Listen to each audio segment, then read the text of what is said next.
ലൈഫിൽ അങ്ങനെ ആദ്യമായിട്ടൊരു ഹാമ്പർ സെറ്റ് ചെയ്തു കേട്ടോ. വേറെ ആർക്കും വേണ്ടിയല്ല, എൻ്റെ സ്വന്തം ബ്രദറിന് വേണ്ടിയിട്ടാണ്. വലിയ കുഴപ്പമില്ലാത്ത രീതിയിലൊക്കെ സെറ്റായി വന്നിട്ടുണ്ട്. ഇനി ഡ്രസ്സിൻ്റെ ഹാമ്പറും കൂടെ സെറ്റ് ചെയ്യണം. ഇത് തലേദിവസത്തെ വീഡിയോ ആണ് കേട്ടോ. അങ്ങനെ പിറ്റേന്ന് രാവിലെ നമ്മൾ പുലർച്ചത്തെ ട്രെയിന് കർണാടകയ്ക്ക് പോയി. പെണ്ണ് കർണാടകയിലാണ്. അങ്ങനെ നമ്മൾ മംഗലാപുരത്ത് എത്തിയപ്പം 12:30 മണിയായിട്ടുണ്ടായിരുന്നു. അവിടെ നിന്ന് അവർ ഈ ഒരു വണ്ടിയായിട്ട് നമ്മൾ വിളിക്കാൻ വന്നു. ഒരു 1 ഹവറിൻ്റെ അടുത്ത് അതിൽ കൂടുതലുണ്ടാവുള്ളൂ യാത്ര ഉണ്ട് കേട്ടോ. അവിടെ നിന്ന് പെണ്ണിൻ്റെ വീട്ടിലേക്ക്. അങ്ങനെ നമ്മൾ അവിടെ എത്തി. എല്ലാവരും ഹാമ്പേഴ്സൊക്കെ സെറ്റ് ചെയ്ത് പിടിച്ചുകൊണ്ട് പോകുന്നുണ്ട്. അപ്പം ഞങ്ങൾ എങ്ങനെ കർണാടക എത്തിയെന്ന് വെച്ചാൽ എൻ്റെ കസിൻ കല്യാണം കഴിച്ചത് കർണാടകയിൽ നിന്നാണ്. ആ ഒരു റിലേഷനിൽ നമുക്ക് അവിടെ നിന്നൊരു പെൺകുട്ടീനെ ഇഷ്ടപ്പെട്ടു. അങ്ങനെ നമ്മൾ ബ്രദറിന് വേണ്ടി ആലോചിച്ച് അങ്ങനെയാണ്. അപ്പം ഇതാണ് നമ്മൾ കൊണ്ടുപോയിട്ടുള്ള ഹാമ്പേഴ്സ്. അപ്പം ഒരുപാട് വലിയ ആർഭാടങ്ങളൊന്നുമില്ല, കുഞ്ഞതായിട്ട് നമ്മൾ കൊണ്ടുപോയത് ഡ്രസ്സ്, ചെരുപ്പ്, ഫോണ്, ഫാൻസി, പിന്നെ ഒരു കേക്ക്, കുറച്ച് മിഠായി, അത്രയും മാത്രമേ ഉള്ളൂ. ഹെവി ആയിട്ടൊന്നുമില്ല. അത് നമ്മൾ തന്നെ അങ്ങോട്ട് സെറ്റ് ചെയ്തെടുത്തു എന്നുള്ളൂ. അപ്പോൾ ഇതാണ് നമ്മുടെ പെണ്ണ്, അതായത് എൻ്റെ സിസ്റ്ററിലോ. പേര് വന്നത് അസ്രീന എന്നാണ് കേട്ടോ. അവർക്ക് മലയാളം കുറച്ചൊക്കെ അറിയാം. അവരുടെ ഉമ്മാക്കൊന്നും അത്ര ഇതിൽ മലയാളം അറിയില്ലെങ്കിലും പെണ്ണിന് അത്യാവശ്യം മലയാളമൊക്കെ അറിയാം. നമ്മൾ പറഞ്ഞാലും തിരിച്ച് പറയാനൊക്കെ അറിയാം കേട്ടോ. അങ്ങനെ നമ്മൾ ആരൊക്കെ ഏതൊക്കെ ഹാമ്പേഴ്സ് കൊടുക്കണം, ഓരോരുത്തരോട് ഓരോ ഹാമ്പേഴ്സ് സെലക്ട് ചെയ്യാൻ പറഞ്ഞു. അങ്ങനെ അത് സെറ്റ് ചെയ്യട്ടോ. ഞാനാണെങ്കിൽ ആകെ ടെൻഷനിലും ഒരു വെപ്രാളത്തിലൊക്കെയാണ്. കാരണം ആദ്യമായിട്ടാണ് എൻ്റെ നേതൃത്വത്തിലൊരു പരിപാടി നടക്കുന്നത്. കൂടാതെ എൻ്റെ കസിൻസ് ആരും ഉണ്ടായിരുന്നില്ല. എല്ലാവർക്കും കുഞ്ഞു മക്കളായതുകൊണ്ട് ഇത്രയും ലോങ് കൊണ്ടുവരണ്ടല്ലോ. അങ്ങനെ അവരാരും ഉണ്ടായില്ല, ഞാൻ മാത്രമേ ഉണ്ടാവുള്ളൂ എൻ്റെ ഒരു ഏജിലുള്ളത്. അങ്ങനെ ഫസ്റ്റ് ഹാമ്പർ ഞാൻ തന്നെ കൊടുത്തു കേട്ടോ. ഡ്രസ്സാണ് ഞാൻ കൊടുത്തത്. പിന്നെ ഓരോ കുഞ്ഞുമക്കളായിട്ട് ഓരോരോ ഹാമ്പേഴ്സ് കൊടുത്തു. നമ്മൾ ഈ ഹാമ്പേഴ്സൊക്കെ കൊടുക്കുന്ന ടൈമിൽ അവർ ബാക്ക്ഗ്രൗണ്ടിലൊരു പാട്ട് വെച്ചിട്ടുണ്ടായിരുന്നു. അതായത് ചെറുക്കൻ്റെ പെണ്ണിൻ്റെ പേരൊക്കെ വെച്ചിട്ട് കന്നഡത്തിലാണ് പാട്ട്, മലയാളത്തിലല്ല. പക്ഷെ അവരുടെ പേര് കേൾക്കുമ്പോൾ നമുക്ക് മനസ്സിലാവും ഇത് ഇവരെ സംബന്ധിച്ചുള്ള പാട്ടാണെന്നുള്ളത്.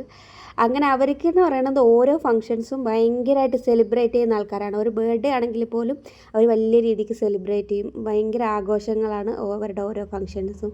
നല്ല നിഷ്കളങ്കരായിട്ടുള്ള നല്ല ആൾക്കാരായിട്ടോ. നമുക്ക് എന്തായാലും ഇഷ്ടപ്പെട്ടു. നമ്മളെയൊക്കെ ഭയങ്കര ബഹുമാനവും ഒരു സ്നേഹവും ഭയങ്കര കെയറിങ് ഒക്കെ ആയിരുന്നു. അപ്പോൾ ഇതൊക്കെയാണ് നമ്മൾ ഇവിടുന്ന് പോയിട്ടുള്ള ആൾക്കാർ. ഇതവർ ഫുഡൊക്കെ അറേഞ്ച് ചെയ്ത് വെച്ചേക്കുവാണ് ഒരു സൈഡിലായിട്ട്. അപ്പോൾ നമ്മൾ അടുത്തതായിട്ട് ചടങ്ങിലേക്ക് കടക്കാൻ പോവുകയാണ്. അതായത് വളയിട്ട് കൊടുക്കണം. അതിന് മുമ്പായിട്ട് നമ്മൾ കൊണ്ടുപോയിട്ടുള്ള ഡ്രസ്സ് ഇടിച്ചിട്ടോ. ഇതാണ് നമ്മൾ കൊണ്ടുപോയിട്ടുള്ള ഡ്രസ്സ്. നമുക്ക് നല്ല രീതിയിലൊന്നും ഒരുക്കാൻ പറ്റിയില്ല, കാരണം ഭയങ്കര ചൂടാണ്. പോരാത്തതിന് അവിടെ ഒരുപാട് ആൾക്കാരുണ്ടായിരുന്നു. ഒരുപാടെന്ന് വെച്ചാൽ ഒരു കല്യാണത്തിനുള്ള ആൾക്കാരുണ്ടെന്ന് വേണം പറയാൻ. ഇതെല്ലാം അവരുടെ ഫാമിലി മെമ്പേഴ്സ് തന്നെയാണ്. അവിടെ എന്ന് വെച്ചാൽ എല്ലാം കൂട്ടുകുടുംബങ്ങളാണ്. ഒരു ഫാമിലിയിൽ തന്നെ എല്ലാവരും ഒരുമിച്ചാണ് താമസിക്കുക. ഇപ്പം ഉമ്മ, മക്കൾ, മക്കളുടെ മക്കൾ, അങ്ങനെയൊക്കെയാണ് കേട്ടോ. അപ്പം ഇതെൻ്റെ ഉപ്പാൻ്റെ പെങ്ങളാണ്. അപ്പോൾ ഫോൺ കൊടുക്കുവാണ്. അപ്പോൾ ഫോൺ കൊടുക്കുമ്പോഴുള്ള നിർദ്ദേശങ്ങളാണ് ഓവറായിട്ട് വിളിക്കരുത്, അങ്ങനെ ഇങ്ങനെ എന്നൊക്കെ പറഞ്ഞ് ചെറിയ കുഞ്ഞു ഉപദേശം. പിന്നെ ഉമ്മ വളയിട്ട് കൊടുത്തിട്ട് അത് നമുക്ക് വീഡിയോ കിട്ടിയിട്ടുണ്ടായിരുന്നില്ല. പിന്നെ നമ്മൾ മധുരം കൊടുക്കുക. അപ്പോൾ നമ്മൾ കൊണ്ടുപോയിട്ടുള്ള മിഠായി തന്നെയാണ് കൊടുക്കുകയാണ് ചെയ്യണത്. പക്ഷേ അവിടുത്തെ ചൂട് കാരണം നമ്മൾ കൊണ്ടുപോയിട്ടുള്ള മിഠായിസൊക്കെ ഭയങ്കരമായിട്ട് മെൽറ്റായി പോയിരുന്നു കേട്ടോ. ബ്രദർ വന്നിട്ടില്ല കേട്ടോ ഈ ഫംഗ്ഷനിൽ. ബ്രദർ പുറത്താണ്, ബഹ്റൈനിലാണ്. അപ്പം നമ്മൾ അവൻ മുമ്പ് കണ്ടിട്ടുണ്ട്. കാരണം ഞാൻ പറഞ്ഞല്ലോ, എൻ്റെ ഒരു റിലേറ്റീവിൻ്റെ കസിൻ ആയതുകൊണ്ട് തന്നെ മുമ്പ് നമ്മൾ ഫങ്ഷൻസിനൊക്കെ കണ്ടിട്ടുണ്ട്. അപ്പോൾ അവനും വലിയ ഡിമാൻഡ്സ് ഒന്നുമില്ല, നമ്മൾ കണ്ട് ഇഷ്ടപ്പെട്ട അത് മതി എന്നുള്ളതാണ്. അപ്പം അവൻ വീഡിയോ കോളിൽ നമ്മൾ ഈ ഫങ്ഷൻസൊക്കെ കാണിച്ചു കൊടുക്കേണ്ടായിരുന്നു. അങ്ങനെ ഓരോരുത്തരായിട്ട് മധുരം കൊടുപ്പ് തന്നെയാണ് ഈ കണ്ടുകൊണ്ടിരിക്കുന്നത്.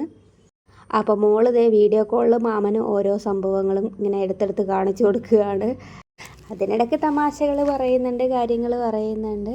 അങ്ങനെ ഓരോ റിലേറ്റീവ്സായിട്ട് ഇത് ഉമ്മയുടെ ചേട്ടത്തിയാണ്, പിന്നെ ഉമ്മാൻ്റെ അനിയത്തി, അമ്മായി ഒരമ്മായി വന്നിട്ടുള്ളൂ. ഒരമ്മായിക്ക് കുഞ്ഞാവെള്ളമുണ്ട്, വന്നിട്ടില്ല. അങ്ങനെ അവരൊക്കെ ഇങ്ങനെ മധുരം കൊടുത്തു, തമാശ പറയുന്നു, ചിരിക്കുന്നു, ഇങ്ങനെയൊക്കെ കാര്യങ്ങൾ. അത് കഴിഞ്ഞ് നമ്മൾ നേരെ പോയത് കേക്ക് കട്ടിങ്ങിലേക്കാണ്. കേക്ക് നമ്മുടെ പ്ലാനിലുണ്ടായിരുന്നില്ല കേട്ടോ. അപ്പം പകുതി വഴിയെത്തും ഉമ്മയുടെ ചേട്ടത്തി, അതായത് മൂത്താടെ വകയാണ് കേക്ക്. അപ്പം മൂത്ത പറഞ്ഞു ഒരു കേക്ക് മേടിക്കാം, നമുക്ക് കട്ട് ചെയ്യാമെന്നൊക്കെ. അപ്പോൾ എൻ്റെയൊക്കെ കോലം നോക്കി ചൂട് കൊണ്ട് അയ്യോ എനിക്ക് എന്നെ കണ്ടിട്ട് എന്തൊക്കെയാണ്. അങ്ങനെ നമ്മൾ കേക്ക് കട്ട് ചെയ്യണം. അവിടെ കേക്ക് കട്ട് ചെയ്യുന്ന സമയത്ത് ഹാപ്പി ബർത്ത്ഡേ പാടുന്നുണ്ടായിരുന്നു, പാട്ടുമൊക്കെ ഉണ്ടായിരുന്നു. ആകെ ബഹളമായിരുന്നു കേട്ടോ.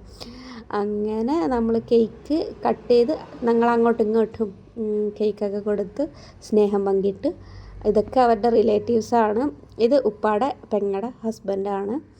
ഇപ്പം ഇവരുടെ മോനാണ് ഇവിടുന്ന് കല്യാണം കഴിച്ചത്.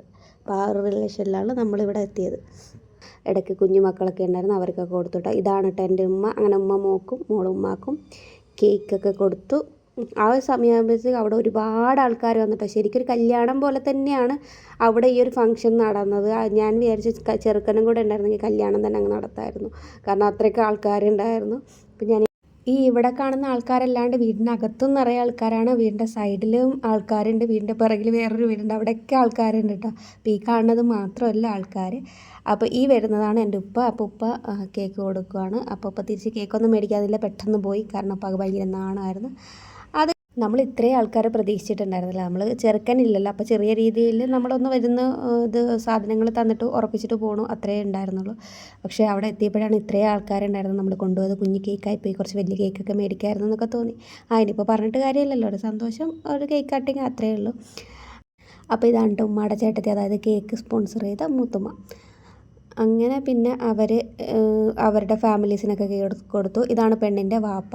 അപ്പോൾ അവർ 3 മക്കളാണ്, ഒരാണും 2 പെൺകുട്ടികളും. അപ്പം ആണാണ് മൂത്തത്, ഇത് രണ്ടാമത്തെ മോളാണ്. ഇനിയുള്ളത് ഒരു അനിയത്തിക്കുട്ടിയും കൂടിയുണ്ട്. കേക്ക് കട്ട് ചെയ്തതിന് ശേഷം നമ്മൾ പിന്നെ അവിടുന്ന് ഫുഡ് കഴിച്ചു. ഫുഡ് ഒരുപാട് വെറൈറ്റീസ് ഉണ്ടായിരുന്നു കേട്ടോ, എനിക്ക് വീഡിയോ എടുക്കാൻ പറ്റിയില്ല.